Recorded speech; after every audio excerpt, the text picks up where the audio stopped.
बिस्मिल्लाहिर्रहमानिर्रहीम अस्सलाम वालेकुम व्यूअर्स, ये माइक्रोसॉफ्ट एक्सेल ट्रेनिंग कोर्स का 8th लेक्चर है। अगर आप माइक्रोसॉफ्ट एक्सेल को ज़ीरो से एडवांस लेवल तक सीखना चाहते हैं तो आज ही इस ट्रेनिंग सीरीज़ का हिस्सा बने। व्यूअर्स, आज की वीडियो के अंदर हम डेटा टाइम में मौजूद इन टॉपिक्स को कवर करेंगे, जिनमें हम सीखेंगे किस तरह से टेक्स्ट को कॉलम में कन्वर्ट किया जाता है। फ्लैश फिल के बारे में बताऊंगा, रिमूव डुप्लीकेट्स, डेटा वैलिडेशन और डेटा कंसोलिडेशन के बारे में इंशाल्लाह इस वीडियो के अंदर कवर करेंगे। तो व्यूअर्स, चलते हैं आज की वीडियो की तरफ। सबसे पहले हम सीखते हैं टेक्स्ट को कॉलम में किस तरह से कन्वर्ट किया जाता है। तो व्यूअर्स, यहाँ पर मैं आपको बताता चलूँ, फर्स्ट 7th लेक्चर के अंदर हमने home tab, insert tab, page layout, इन 3 टैब्स को कवर किया और उसके अलावा व्यूअर्स डेटा टैब में से हमने सॉर्ट और फिल्टर और एडवांस फिल्टर को भी कवर कर लिया है। आज की वीडियो ट्यूटोरियल के अंदर हम डेटा टूल्स में text to column, flash fill, remove duplicates, data consolidation, data validation और डेटा कंसोलिडेशन के बारे में सीखेंगे। तो चलते हैं आज की वीडियो की तरफ। सबसे पहले हम सीखते हैं टेक्स्ट को कॉलम में किस तरह से कन्वर्ट किया जाता है। व्यूअर्स, 2013 में एक ये फीचर लॉन्च हुआ है एमएस एक्सेल के अंदर, टेक्स्ट टू कॉलम। इसके ज़रिए से हम मिनटों के अंदर टेक्स्ट को, एक सेल में मौजूद टेक्स्ट को कॉलम्स में कन्वर्ट कर सकते हैं। जैसे कि आप देख सकते हैं, ये टेक्स्ट हमारा लिखा हुआ है एक सेल के अंदर। इसके अंदर फर्स्ट नेम भी है, लास्ट नेम भी है और एम्प्लॉय आईडी भी है। तो व्यूअर्स, अब हम करना क्या चाहते हैं, हम इसके अंदर फर्स्ट नेम, लास्ट नेम और एम्प्लॉय आईडी को अलग करना चाहते हैं। तो हम क्या करेंगे, हमने जस्ट एक सेल के अंदर सिर्फ यहाँ पर फर्स्ट नेम लिखना है और अगले सेल के अंदर हमने लिखना है लास्ट नेम और यहाँ लिखना है एम्प्लॉय आईडी 01। ये हम तीनों में लिख दिया है। तो अब हम करेंगे क्या, व्यूअर्स, नीचे वाले सेल पर क्लिक करेंगे। यहाँ पर ये हाईलाइट कलर आ गया है ऑटोमेटिकली, इसको हम नो फिल कर देते हैं। अब व्यूअर्स, हमने करना क्या है, तीनों सेल्स में हमने लिखने के बाद नीचे वाले सेल पर क्लिक करना है और कंट्रोल ई, इसकी शॉर्टकट की होती है, कंट्रोल ई के ज़रिए से आप फ्लैश फिल कर सकते हैं। जैसे ही मैं कंट्रोल ई प्रेस किया है व्यूअर्स, यहाँ पर जो फर्स्ट नेम है, चारों टेक्स्ट चारों सेल्स के अंदर मोहम्मद, जुहेब, तैमूर, आसिम और मोहम्मद, ये फर्स्ट नेम्स यहाँ पर ऑटोमेटिकली कॉपी हो गए हैं। व्यूअर्स, इसी तरह अब हम यहाँ पर क्या करेंगे, कंट्रोल ई प्रेस करेंगे। आप देख सकते हैं इस सेल के अंदर मौजूद लास्ट नेम भी यहाँ पर कॉपी हो गए हैं। इसी तरह व्यूअर्स, हम यहाँ पर कंट्रोल ई प्रेस करेंगे और ये हमारा काम मुकम्मल हो चुका। व्यूअर्स, इसका एक और तरीका भी है, आप डेटा टाइम में जाएं और यहाँ पर फ्लैश फिल पर क्लिक करें तो भी आपका ये इंसर्ट हो जाएगा। तो व्यूअर्स, इस तरह से आप फ्लैश फिल कर सकते हैं एमएस एक्सेल के अंदर। इसके अलावा भी व्यूअर्स और भी इसकी एग्जांपल्स हैं जिनके अंदर फ्लैश फिल को हम यूज़ कर सकते हैं। इसकी एक मुकम्मल ट्यूटोरियल चैनल पर मौजूद है और डिस्क्रिप्शन में लिंक है, वहाँ जाकर आप फ्लैश फिल का मुकम्मल ट्यूटोरियल देख सकते हैं। व्यूअर्स, अब हम सीखते हैं टेक्स्ट को कॉलम में किस तरह से कन्वर्ट किया जाता है। अब यहाँ पर एक ही सेल के अंदर टेक्स्ट लिखा है, Mohammad Usman sold 300 units of printer at the rate 4500 Pakistani rupees each to ABC company. इस तरह हमारा ये टेक्स्ट आप देख सकते हैं, ये सेंटेंस की सूरत में एक ही लाइन में लिखा हुआ है। अब हमने इस तमाम को टेक्स्ट को कन्वर्ट करना है कॉलम्स के अंदर अलग-अलग। तो हम क्या करेंगे व्यूअर्स, हम जाएंगे डाटा के अंदर, यहाँ पर हम जाएंगे टेक्स्ट टू कॉलम के ऊपर। व्यूअर्स, ये टेक्स्ट टू कॉलम का स्टेप 1 ऑफ 3 एक विज़ार्ड ओपन हो गया है। इसके अंदर आपने क्लिक करना है डिलिमिटेड पर। डिलिमिटेड में होता क्या है, कैरेक्टर सच एज कॉमा और tabs separate each field. Viewers, यहाँ पर कॉमन कैरेक्टर हमारे पास इस वक्त जो मौजूद है वो स्पेस है। आप देख सकते हैं हर वर्ड के बाद स्पेस मौजूद है। तो हम यहाँ डिलिमिटेड पर क्लिक करेंगे, हमारे पास कॉमन कैरेक्टर है, इस वजह से नेक्स्ट पर क्लिक करें और यहाँ पर जो कॉमन कैरेक्टर है उसको टिक कर देना आपने। इस वक्त हमारे पास, हम स्पेस से अलग करना चाहते हैं। जैसे ही मैं स्पेस पर क्लिक करूँगा तो आप देख सकते हैं नीचे हर स्पेस के बाद एक लाइन इंसर्ट हो गई है। तो हमने करना भी यही है कि हर स्पेस के बाद जो टेक्स्ट है उसको कॉलम्स में कन्वर्ट करना है। अभी इसके कॉलम बन चुके हैं। अब हम इसको नेक्स्ट पर क्लिक करेंगे और यहाँ से व्यूअर्स मैं डेस्टिनेशन दूंगा, मैं कहाँ पर रिजल्ट चाहता हूँ, मैं यहाँ पर रिजल्ट चाहता हूँ, फॉर एग्जांपल इससे आगे रिजल्ट चाहता हूँ और मैं यहाँ पर फिनिश पर क्लिक कर दूंगा तो हमारा काम यहाँ पर हो जाएगा। आप देख सकते हैं तमाम का तमाम जो टेक्स्ट है वो कॉलम्स में कन्वर्ट हो चुका है। अब आप इसमें से अपनी मर्जी का टेक्स्ट को उठाकर और उसको अपनी शीट में पेस्ट कर सकते हैं। फॉर एग्जाम्पल, यहाँ पर हमने फर्स्ट नेम और लास्ट नेम हमें चाहिए, हम इस तरह से इसको कॉपी कर लेंगे, control C, control E, control V. इस तरह फर्स्ट नेम और last name, control C, control V. इस तरह हमें चाहिए यूनिट्स, हम यहाँ से यूनिट्स को उठा लेंगे, कंट्रोल सी, कंट्रोल वी। उसके बाद हमें चाहिए कि एक यूनिट कितने का सेल हुआ, और सॉरी, इसके बाद हमें चाहिए कि ये किस किस चीज़ जो प्रोडक्ट है वो क्या है। तो इसको भी आप कॉपी कर लें, इसको आप यहाँ पर कॉपी करें और यूनिट्स को इधर कॉपी करें। इसके बाद कंट्रोल सी, कंट्रोल वी, और इस तरह इसका जो रेट है वो भी आप कॉपी कर लें, कंट्रोल सी, कंट्रोल वी। और इसी तरह व्यूअर्स आगे अगर कंपनी का नेम आपने लिखना है वो भी आप कॉपी कर सकते हैं। तो इस तरह से व्यूअर्स आप अपनी एक मुकम्मल डाटा टेबल बना सकते हैं। अगर आपके पास जो टेक्स्ट है वो एक ही टेक्स्ट के एक ही सेल के अंदर मौजूद है तो आप उसको इजीली कॉलम्स में कन्वर्ट करके और अपनी मर्जी का कोई भी टेबल आप डिज़ाइन बना सकते हैं उसका। तो व्यूअर्स ये था text to column flash fill के बारे में बताया। अगर आप मज़ीद जानना चाहते हैं इसके बारे में तो व्यूअर्स चैनल पर लिंक मौजूद है। फ्लैश फिल की डिस्क्रिप्शन, फ्लैश फिल के बारे में भी वीडियो मुकम्मल मौजूद है, डिस्क्रिप्शन में लिंक है। और इसके अलावा व्यूअर्स टेक्स्ट टू कॉलम के बारे में भी एक मुकम्मल वीडियो मौजूद है, डिस्क्रिप्शन में लिंक है, आप वहाँ जाकर इन दोनों को सीख सकते हैं। तो व्यूअर्स अब हम मूव करते हैं नेक्स्ट टॉपिक की तरफ। नेक्स्ट है यहाँ पर व्यूअर्स रिमूव डुप्लीकेट। तो यहाँ पर हमने कवर किया text to column flash fill, अब हम चलते हैं रिमूव डुप्लीकेट की तरफ। तो व्यूअर्स अगर आपके डाटा के अंदर आप जानना चाहते हैं कि कोई डुप्लीकेट एंट्री तो एक दफ़ा से ज़्यादा एंटर नहीं हो गई, तो आप इसके लिए क्या करेंगे, आप इसमें मैं दो चीज़ें आपको बताऊंगा। सबसे पहले मैं बताऊंगा हाईलाइट किस तरह करना है और उसको रिमूव किस तरह करना है। तो हाईलाइट करना पहले सिखा देता हूँ। आप डाटा को सिलेक्ट करें और यहाँ से हम देख लेते हैं व्यूअर्स, ये तो डाटा तो सारा का सारा जनरल डाटा है, जबकि ये जो कॉलम्स हैं एम्प्लॉई आईडी का और ये है ये कॉमन कॉलम नहीं है, तो ये यूनिक कॉलम्स हैं। तो हम इसी को सिलेक्ट करेंगे जिसके अंदर डुप्लीकेट हमें ढूंढना हो। यहाँ पर आप होम टैब में क्लिक करें और यहाँ कंडीशनल फॉर्मेट पर क्लिक करें और यहाँ से आप क्लिक करें न्यू रूल। न्यू रूल पर क्लिक कर सकते हैं। यहाँ से भी आप डुप्लीकेट वैल्यूज़ को डिटेक्ट कर सकते हैं। जैसे ही मैंने डिटेक्ट किया, आप देख सकते हैं इस वक्त 104 का जो रिकॉर्ड है और जो 107 का रिकॉर्ड है व्यूअर्स, ये डुप्लीकेट है। ये आप देख सकते हैं 104 का रिकॉर्ड भी दोबारा आ रहा है और 107 का रिकॉर्ड भी दोबारा आ रहा है। अब यहाँ पर हमने डुप्लीकेट वैल्यूज़ को डिटेक्ट कर लिया है। अब इसको हमें रिमूव करना है। तो आप कहीं भी सेल पर क्लिक करें टेबल के अंदर और आप डाटा टैब में जाएं और यहाँ से क्लिक करें रिमूव डुप्लीकेट्स। तो व्यूअर्स ये की डायलॉग बॉक्स ओपन हो जाएगा। इसके अंदर आप देख सकते हैं ये to delete duplicate value select one और more columns that contain duplicates. वो कॉलम सेलेक्ट करें जो डुप्लीकेट रखते हैं। तो इसके अंदर व्यूअर्स हम अनसेलेक्ट करेंगे ऑल, और एम्प्लॉय आईडी में डुप्लीकेट मौजूद है। हम यहाँ पर एम्प्लॉय आईडी की बेस पर भी तमाम डुप्लीकेट्स को डिलीट कर सकते हैं, उससे रिलेटेड डाटा को। तो एम्प्लॉय आईडी पर क्लिक करके दिखाता हूँ आपको। ओके, आप देख सकते हैं ये लिखा हुआ डायलॉग बॉक्स आ गया यहाँ पर कि two duplicates values found and remove 10 unique values remain. तो व्यूअर्स यहाँ पर सिर्फ मैंने एम्प्लॉय आईडी को सिलेक्ट किया था और उसकी बेस पर उसने तमाम रिकॉर्ड को डिलीट कर दिया। व्यूअर्स अगर आप एम्प्लॉय आईडी के साथ साथ किसी और सेल को भी, यहाँ पर किसी और कॉलम के हेडर को भी सिलेक्ट कर लेते हैं तो इसमें कोई मसला नहीं होगा। तो यहाँ पर मैं नेम ऑफ एम्प्लॉय भी कर देता हूँ और एम्प्लॉय आईडी भी कर देता हूँ, तो इससे काम होगा व्यूअर्स। तो ये आप देख सकते हैं दो उसने फाइंड की हैं और डिलीट हो गई हैं। तो व्यूअर्स अगर आपका डाटा सैकड़ों की तादाद में मौजूद हो, सैकड़ों एंट्रीज पर मुश्तमिल हो, तो आप इजीली उनके अंदर मौजूद डुप्लीकेट वैल्यूज़ को डिटेक्ट कर सकते हैं और उसको आसानी से डिलीट कर सकते हैं ताकि डुप्लीकेट वैल्यूज़ को से बचा जा सके।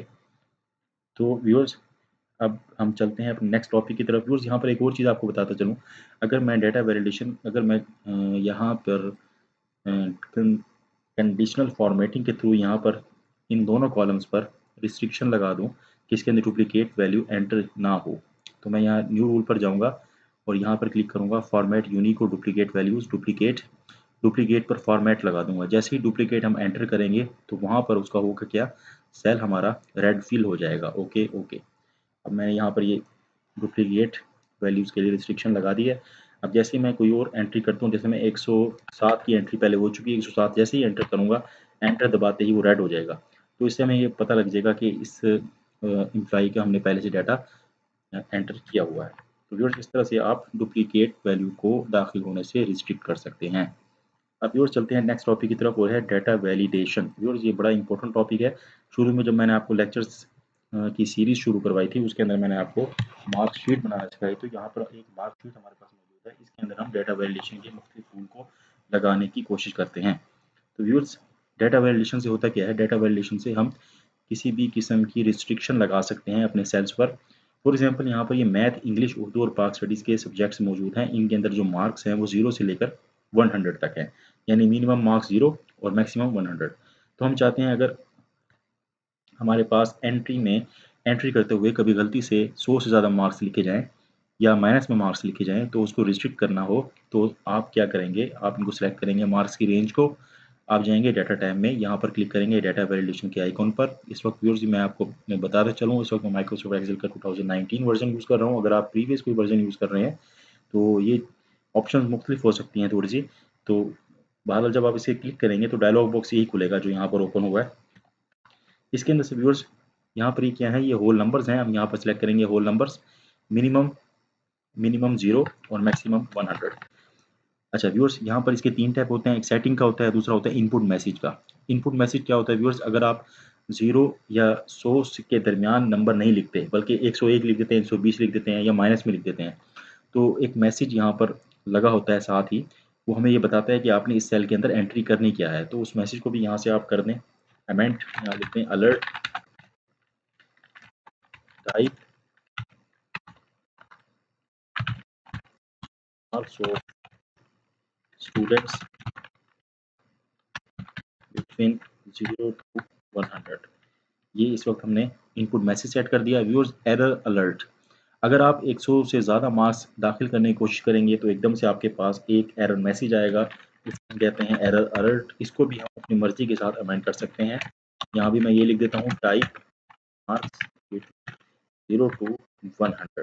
ओके, मैं ओके पर क्लिक करता हूँ व्यूअर्स। अब आप देख सकते हैं यहाँ पर हमारा काम हो गया है। अब यहाँ पर ये जो मैसेज आ रहे हैं इसको कहते हैं इनपुट मैसेज। ये हर सेल पर यहाँ पर शो होगा इनपुट मैसेज। तो व्यूअर्स, यहाँ पर मैंने सिर्फ सिलेक्शन जो की थी वो इन मार्क्स पर डाटा वैल्यूएशन लागू की थी। तो जब आप मार्कशीट स्टूडेंट्स की बना रहे हो तो आपने इन तमाम कॉलम्स पर डाटा वैल्यूएशन लागू करनी है, ताकि हर सेल पर नीचे भी डाटा वैल्यूएशन लागू हो जाए। तो व्यूअर्स, यहाँ पर अब मैं अगर 100 से ज़्यादा मार्क्स लिखता हूँ, फॉर एग्जाम्पल 101, एरर मैसेज आ गया जो हमने टाइप किया था, stop type marks between 0 to 100। तो ये हमने कस्टम मैसेज टाइप यहाँ पर किया हुआ है। तो व्यूअर्स, यहाँ पर अगेन बताता चलो, जब आप डेटा वैल्यूएशन अपने शीट पर लागू करेंगे तो आपने कॉलम्स को सिलेक्ट करना है, ना कि सेल्स को। अगर आप सेल्स को सिलेक्ट करते हैं तो सिर्फ डेटा वैल्यूएशन सिर्फ उन्हीं सेल्स पर लगेगी। अगेन जब आप नए एंट्री करेंगे तो आपको यहाँ मालूम नहीं होगा आपने क्या लिखना है। आप देखते, अब मैं आपको यहाँ पर बता देता हूँ। इसको मैं यहाँ से डेटा वैल्यूएशन को रिमूव करता हूँ, यहाँ पर स्टैटिक में जाके क्लियर ऑल, ओके। अब डेटा वैल्यूएशन में लगाता हूँ कंप्लीट यहाँ तक। फॉर एग्जांपल मैं यहाँ तक लगा देता हूँ, नीचे मेरा और टेबल मौजूद है, तो ये टेबल ख़राब होंगे तो मैं नीचे तक लगा देता हूँ, ताकि आपको मालूम हो जब आप नई एंट्री करने वाले हों तो आपके पास मैसेज मौजूद हो। तो यहाँ पर हम जाते हैं again whole numbers, whole number के अंदर मिनिमम 0 मैक्सिमम 100, इनपुट मैसेज यहाँ लिख देते हैं alert type marks of students between 0 to 100। यहाँ पर हम एरर अलर्ट भी देते हैं, यहाँ पर कुछ भी लिखते हैं, आप स्टॉप लिख, stop 0 to type marks between 0 to 100। Okay पर क्लिक करें। तो व्यूअर्स, अब यहाँ पर अब नीचे जो जो सेल्स मैंने सेलेक्ट किए हैं उन तमाम पर वैल्यूएशन लागू हुई है। मैं कोई नई एंट्री करता हूँ, फॉर एग्जांपल यहाँ पर 9 एंट्री करता हूँ, Mohammad Ali date of birth, और यहाँ पर कुछ भी देखें व्यूअर्स, जैसे ही मैं सेल पर आता हूँ तो यहाँ पर मेरे पास ये जो मैसेज है इनपुट मैसेज वो शो हो जाता है। यहाँ पर मुझे मालूम होगा कि मैंने मार्क्स को 0 से 100 लिखना है। तो व्यूअर्स, इस सूरत हाल के अंदर अब आप अपने डाटा के अंदर वैल्यूएशन लागू कर सकते हैं। तो ये फर्स्ट था व्यूअर्स। यहाँ पर सेकंड में देखते हैं क्या है। यहाँ पर यहाँ सेकंड में मौजूद है डेसिमल। तो व्यूअर्स, डेसिमल का इस्तेमाल हम कहाँ करते हैं, जहाँ हम परसेंटेज के हवाले से वैलिडेशन लगानी हो तो हम डेसिमल का इस्तेमाल करते हैं। जैसे कि यहाँ पर एक डाटा मौजूद है, इसके अंदर व्यूअर्स एम्प्लॉय आईडी है, नेम है, date of birth, age, date of appointment, department, salary, और यहाँ पर एक हम नया कॉलम ऐड करेंगे इंसेंटिव का। हम 6% इंसेंटिव देंगे एम्प्लॉयज़ को। तो व्यूअर्स, इस सूरत हाल के अंदर हम डाटा वैलिडेशन लगाएंगे वो डेसिमल डाटा वैलिडेशन यहाँ पर लगेगी। तो यहाँ पर इस सेल पर हम इस रेंज को सिलेक्ट करते हैं जहाँ पर हमें डाटा वैलिडेशन लगानी हो। व्यूअर्स, अगेन आपको बताता चलूँ, आप इस कंप्लीट कॉलम को सिलेक्ट करेंगे ताकि हर नई आने वाली एंट्री के ऊपर डाटा वैलिडेशन लागू हो जाए। कॉलम को सिलेक्ट करें, डाटा वैलिडेशन जाएँ, यस पर क्लिक करें। यहाँ से आपने जाना है डेसिमल, और डेसिमल के अंदर व्यूअर्स यहाँ पर आप जाएंगे लेस देन और इक्वल टू, यानी हम 6% के बराबर या उससे कम इंसेंटिव दे सकते हैं, उससे ज़्यादा नहीं दे सकते। इसके ऊपर हम वैलिडेशन लगाएंगे और यहाँ पे हम फार्मूला लगाएंगे इक्वल।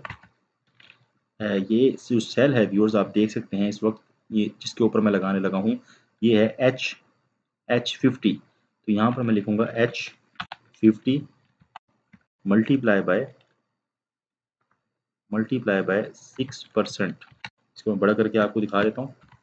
मैंने यहाँ लिखा है व्यूअर्स, इस वक्त जो सैलरी का जो फर्स्ट सेल है जहाँ 55,000 लिखा है, इसका जो कॉलम का हेडर है वो है एच, आप देख सकते हैं ऊपर एच, और यहाँ पर ये जो रो है, ये रो है 50 नंबर रो, तो हम यहाँ लिखेंगे इक्वल H50 मल्टीप्लाई बाय 6%। यहाँ पर ओके पर क्लिक करते हैं, तो यहाँ पर ये डाटा वैलिडेशन लग गई है व्यूअर्स। अब अगेन यहाँ पर हुआ क्या है, जो हमने पहले डाटा वैलिडेशन लगाई है उसका जो यहाँ पर एरर अलर्ट है वो भी शो हो रहा है। तो ज़रूरी ये है कि आप इसको वैलिडेशन को यहाँ से ख़त्म करके सिर्फ कॉलम पर लगाएं, लेकिन जब आप ओरिजिनल डाटा एंटर कर रहे हों तो आप यहाँ पर वैलिडेशन कंप्लीट टेबल पर लगाएंगे, कंप्लीट कॉलम पर लगाएंगे। अब देखें यहाँ पर सारी ये एरर अलर्ट शो हो रहा है। हम इस कॉलम को सिलेक्ट करके इसको यहाँ से क्लियर ऑल कर देंगे, ओके, और यहाँ पर ये ख़त्म होगी। अब व्यूअर्स हम सिर्फ इस कॉलम को सिलेक्ट करते हैं जहाँ तक हमें डाटा को एंटर करना है। डाटा वैलिडेशन पर जाएँ, डाटा पर क्लिक करें, डाटा वैलिडेशन, यहाँ पर आपने डेसिमल पर क्लिक करना है और यहाँ पर आपने करना है लेस देन और इक्वल टू, जो भी आप क्राइटेरिया सेट करना चाहें। मैं लेस देन का करता हूँ, यानी मैं 6% और इससे कम इंसेंटिव दे सकता हूँ अपने एम्प्लॉइज़ को, इससे ज़्यादा 6% से ज़्यादा नहीं दे सकता। तो व्यूअर्स यहाँ पर मैं लिखूँगा इक्वल, यहाँ पर जो फर्स्ट सेल है वो है H50, H50, इसको थोड़ा सा बड़ा कर देते हैं यहाँ पे, इज इक्वल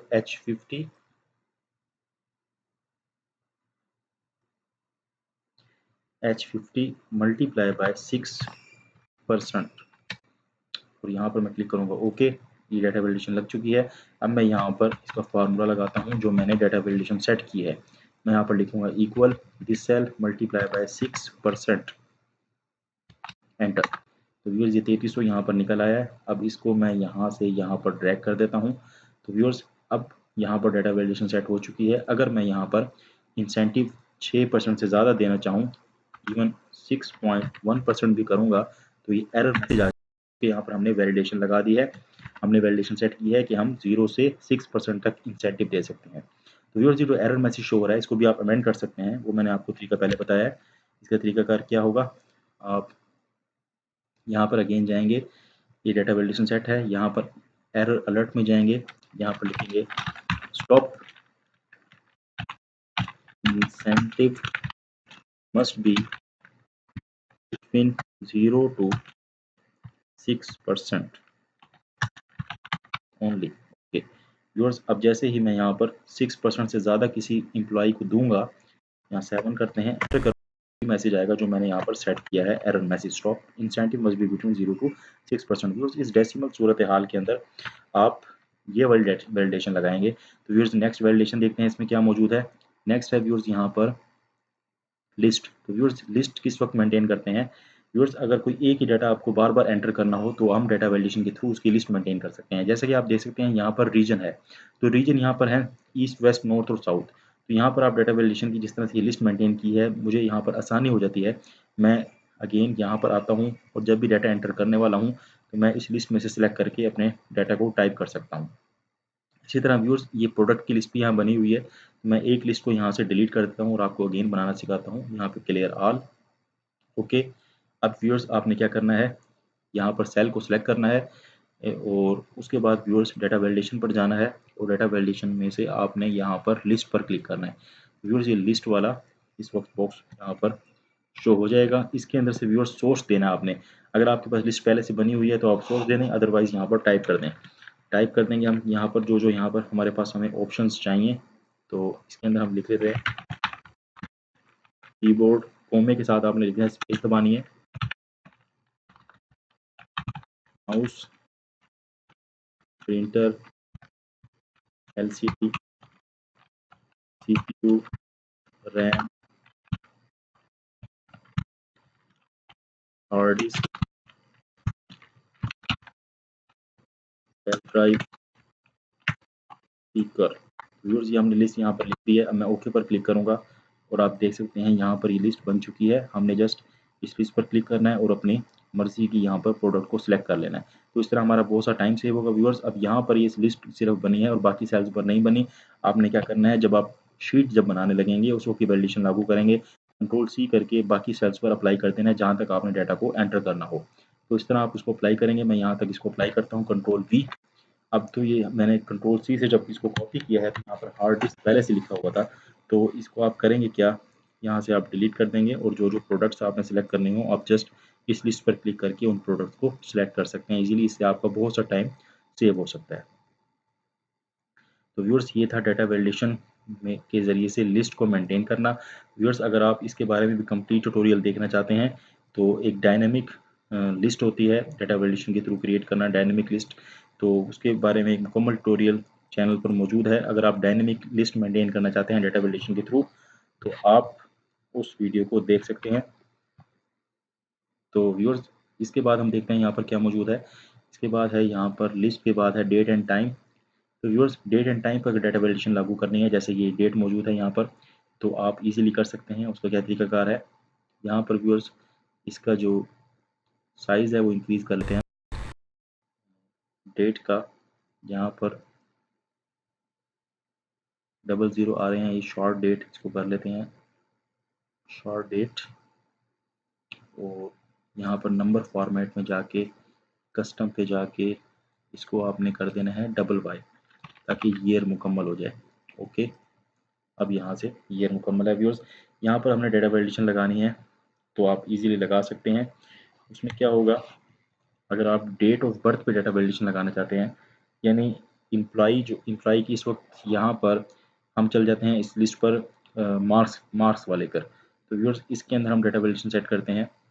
पहले इसको मैं जाकर इसके ईयर्स को मुकम्मल कर लेता हूँ।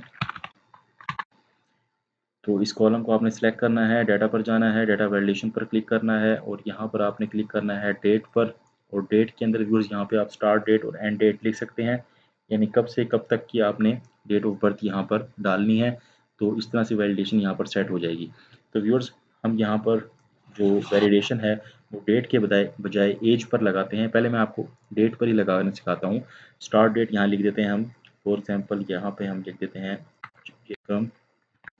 जनवरी 2000 से लेकर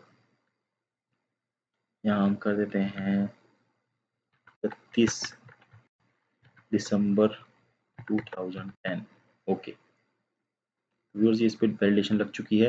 अब मैं इसके अंदर ही डाटा यहाँ पर लिख सकता हूँ यकम जनवरी 2000 से लेकर, और यहाँ पर मैं 31/12/2010 तक का डाटा लिख सकता हूँ। अगर मैं यहाँ पर लिखता हूँ 9 फरवरी 998, देख सकते हैं जैसे मैंने ये लिखा है डाटा तो यहाँ पर एरर मैसेज शो हो गया है। तो व्यूअर्स अगर आप स्टूडेंट्स को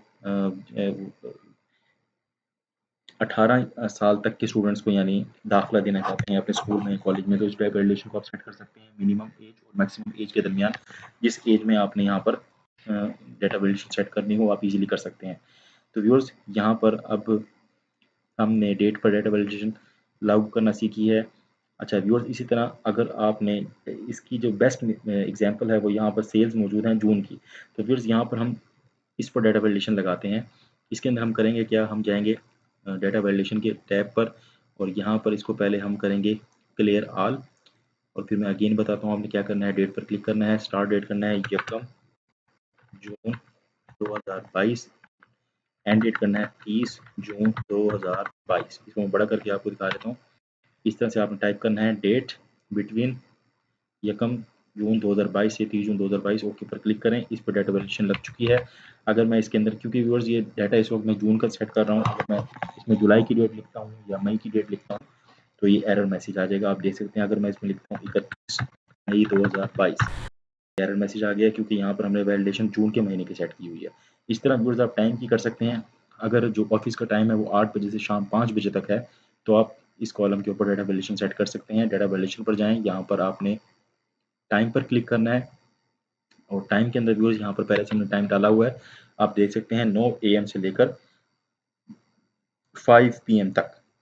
इसके अंदर आपने घंटे और सेकंड भी यहाँ पर हमने डाल दिए हैं। ओके पर क्लिक करें और व्यूअर्स यहाँ पर अगर मैं 8 बजे का टाइम लिखता हूँ 8 AM, एंटर प्रेस करूंगा, हमारे पास वो एरर मैसेज आ जाएगा क्योंकि हमने यहाँ पर वैलिडेशन सेट की है 9 बजे से लेकर शाम 5 बजे तक की। तो व्यूअर्स इस तरह आप टाइम पर डाल सकते हैं। अब यहाँ पर एक लास्ट ऑप्शन मौजूद है कस्टम की, व्यूअर्स कस्टम नेम्स की, इसको भी हम देख लेते हैं। यहाँ पर है लास्ट में व्यूअर्स टेक्स्ट लेंथ की। टेक्स्ट लेंथ में होता क्या है व्यूअर्स, अगर आप इस कॉलम के ऊपर टेक्स्ट लेंथ की डाटा वैल्यूएशन सेट करना चाहते हैं, यानी कम से कम जो नेम्स हैं वो 3 कैरेक्टर पर मुश्तमिल होने चाहिए, तो आप यहाँ पर कर सकते हैं। यहाँ पर मिनिमम 3 लिख दें, मैक्सिमम 25 लिख दें, ओके पर क्लिक करते हैं। अगर मैं 3 से कम का कोई भी नेम यहाँ पर टाइप करता हूँ तो आ जाएगा। तो व्यूअर्स इस तरह से आप टेक्स्ट की डाटा वैल्यूएशन सेट कर सकते हैं अपने डाटा के अंदर। व्यूअर्स अब नेक्स्ट टॉपिक की तरफ मूव करते हैं, वो है डाटा कंसोलिडेशन। डाटा कंसोलिडेशन करता क्या है व्यूअर्स, डाटा कंसोलिडेशन के जरिए से हम एक या एक से ज़्यादा टेबल्स को आपस में कंसोलिडेट कर सकते हैं। तो यहाँ पर तो मैंने सिर्फ ये 2 टेबल्स लिए हैं, Q1 और दूसरा Q2 की सेल्स ली हैं। मैं इन दोनों टेबल्स को इकट्ठा करना चाहता हूँ, तो मैनुअली अगर मैं करूँगा तो मैं यहाँ पे जनवरी फरवरी मार्च लिखूँगा और दोनों टेबल्स के सेल्स को जमा करके यहाँ पर लिख दूँगा। तो कंसोलिडेशन की एक ऑप्शन मौजूद है, आप उसके ज़रिए से ये काम आसानी कर सकते हैं। आप यहाँ पर क्लिक करें डाटा कंसोलिडेशन के अंदर, डाटा टूल्स में इस पर आपने क्लिक करना है डाटा कंसोलिडेशन के अंदर। तो ये डाटा कंसोलिडेशन का डायलॉग बॉक्स ओपन हो जाएगा। इसके अंदर सबसे पहले आपने यहाँ से फर्स्ट टेबल को ऐड करना है जो आपने कंसोलिडेट करना है। फर्स्ट टेबल हमारा क्या है, Q1 की सेल्स। इसकी रेंज को सिलेक्ट करें और इसको ऐड कर दें। फिर अगेन नेक्स्ट टेबल आपने सेलेक्ट करना है, इसी तरह इसकी रेंज को सिलेक्ट करें और इसको यहाँ से ऐड कर दें। उसके बाद व्यूअर्स आपने लोकेशन सेट करनी है कि कहाँ आपने रिजल्ट देखना है।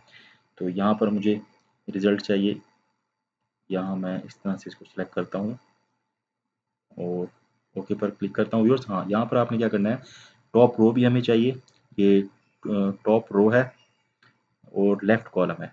तो टॉप रो भी चाहिए हमें, ये वाली टॉप रो, और ये लेफ्ट कॉलम भी हमें कंप्लीट चाहिए। तो इस दोनों को आपने चेक करना है, ओके पर click. Source resource overlap the destination area. अच्छा व्यूअर्स यहाँ पर अब करना क्या है आपने, यहाँ पर मैं आपको एक चीज़ बताता चलूँ।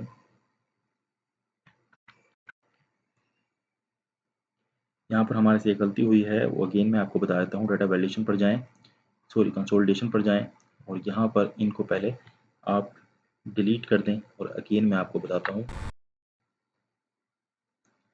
इसको भी यहाँ से डिलीट करें और इसको भी यहाँ से डिलीट करें। अगेन यहाँ पर जाएं, इसको ऐड करें और इसको ऐड कर दें इस तरह। अगेन इस पर क्लिक करें और इसको ऐड कर दें। अच्छा व्यूअर्स, यहाँ पर अगर मैं टॉप रो पर क्लिक नहीं करता, लेफ्ट कॉलम पर क्लिक करता हूँ, भी आप देख सकते हैं यहाँ पर टॉप रो मुकम्मल नहीं आई लेकिन लेफ्ट कॉलम आ गया। तो इस वजह से व्यूअर्स अगेन आपने क्या करना है, कंसोलिडेशन पर जाना है, लेफ्ट कॉलम और टॉप रो दोनों पर क्लिक कर देना है। तो आप देख सकते हैं ये आपका पास ये जो लेफ्ट कॉलम है वो भी आ गया। टॉप रो के अंदर सिर्फ ये मंथ जो है इसको आप मैनुअली टाइप कर लें, इस वक्त ये आपका डाटा कंप्लीट हो चुका है। तो व्यूअर्स ये इसने जनवरी की सेल को जमा कर दिया, देख सकते हैं 25 और 26 कितना हो गया 51, यहाँ पर 51 आ गया। 30 और 38 कितना हो गया 68, यहाँ पर भी आप देख सकते हैं सम हमारा शो हो रहा है, एवरेज सारा कुछ। तो व्यूअर्स इस तरह से आप डाटा को कंसोलिडेट कर सकते हैं। डाटा कंसोलिडेशन के ज़रिए से आप थाउजेंड्स ऑफ टेबल्स को एक ही कमांड में तमाम को कंसोलिडेट कर सकते हैं। व्यूअर्स ये था आज का ट्यूटोरियल। इस लेक्चर नंबर 8 के अंदर हमने डाटा टैब में मौजूद डाटा टूल्स की मुकम्मल ऑप्शंस के बारे में डिस्कस किया। Text to column, flash fill, remove duplicate, data validation and data consolidation. Viewers अगर आप text to column, flash fill, remove duplicate, data validation और डाटा कंसोलिडेशन के मुकम्मल अलग-अलग ट्यूटोरियल देखना चाहते हैं तो इन पांचों ट्यूटोरियल्स की वीडियो के लिंक इस वीडियो के डिस्क्रिप्शन में मौजूद हैं। वहाँ पर मैंने तफसील के साथ इसको डिस्कस किया है। तो व्यूअर्स ये था lecture 8।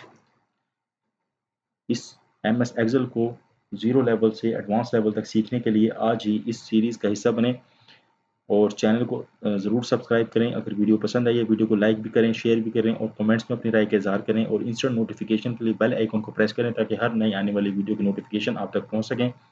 Thanks for watching this video.